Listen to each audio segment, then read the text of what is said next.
শীত মানেই নানান রকম পিঠাপুলি খাওয়ার ধুম পড়ে যায়। তাই আমার আজকের রেসিপি থাকছে শীতের পিঠা, ছইন্যা পিঠা বা দোল্লা পিঠা। আশা করছি আজকের এই রেসিপিটি সবার ভালো লাগবে। খুবই সহজ একটি রেসিপি, তাহলে চলুন দেখে নিই। রেসিপিটি তৈরির জন্য প্রথমে একটি প্যানে দিয়ে দিলাম 2/3 কাপ পানি। এরপর এর মধ্যে দিয়ে দিলাম 1/2 কাপ পরিমাণ খেজুরের গুড়। এবারে পানির সাথে এই গুড়টা খুব ভালো করে মিক্সড করে নিচ্ছি।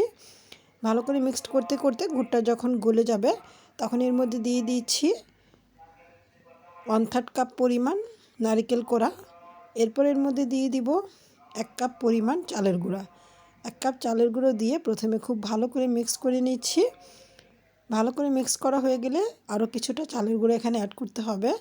আরও দিচ্ছি 1/4 কাপ পরিমাণ চালের গুঁড়ো। প্রথমে এখানে কিছুটা অল্প কিছু চালের গুঁড়ো অ্যাড করব। পুরোটা একসাথে না দিয়ে 1/4 কাপ চালের গুঁড়ো থেকে প্রথমে অর্ধেকটা দিলাম। ভালো করে মিক্সড করে নিচ্ছি। ভালো করে মিক্সড করা হয়ে গেলে এরপরে বাকি অর্ধেকটা চালের গুঁড়ো দিয়ে খুব ভালো করে মিক্সড করে নিতে হবে। একবারে বেশি চালের গুঁড়ো দিয়ে দিলে দেখা যাবে যে ডোটা শক্ত হয়ে যেতে পারে, তাই অল্প অল্প করে অ্যাড করতে হবে। প্রথমে 1 কাপ দিয়েছি, তারপরে দিয়েছি আরও 1/4 কাপ।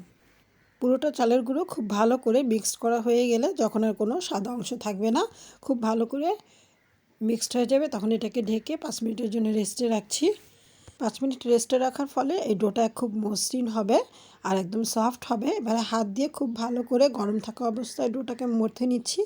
হাতে গরমটা সহ্য হয় এরকম কিছুটা ঠান্ডা হয়ে আসলে খুব ভালো করে এটাকে মথে নিতে হবে। এতে করে পিঠাগুলো খুব সুন্দর একদম মসৃণ তৈরি হবে। এবার এখান থেকে কিছুটা পরিমাণ ডো হাতে তালুতে নিয়ে 2 হাতের সাহায্যে প্রথমে গোলাকৃতির একটি শেপ তৈরি করে হাতের তালুতে একটু ঘুরালেই দেখা যাবে দুই পাশে চোখা একটা শেপ তৈরি হবে। আর এই দোল্লা পিঠাটা আপনারা আপনাদের পছন্দ মতো বা ছইন্যা পিঠাটা আপনারা আপনাদের পছন্দ মতো যে কোনো রকমের শেপে তৈরি করে নিতে পারেন। তবে সাধারণত ছইন্যা পিঠা এরকম শেপেরই তৈরি করা হয়। এটা লাটিমের মতো দেখতে আর খেতেও কিন্তু ভীষণ মজার। খুব সহজে অল্প কিছু উপকরণে আর খুব কম সময়ে কিন্তু এই পিঠাটা তৈরি করা যায়।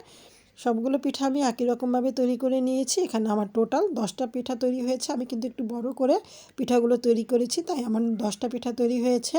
আর আপনারা চাইলে আরেকটু ছোটো করেও তৈরি করতে পারেন অথবা লম্বা শেপের পিঠাও তৈরি করে নিতে পারেন। আপনারা আপনাদের পছন্দ মতো যে কোনো শেপের পিঠা তৈরি করতে পারেন। এবারে পিঠাগুলোকে একটি স্ট্রেনারে বসিয়ে দিলাম।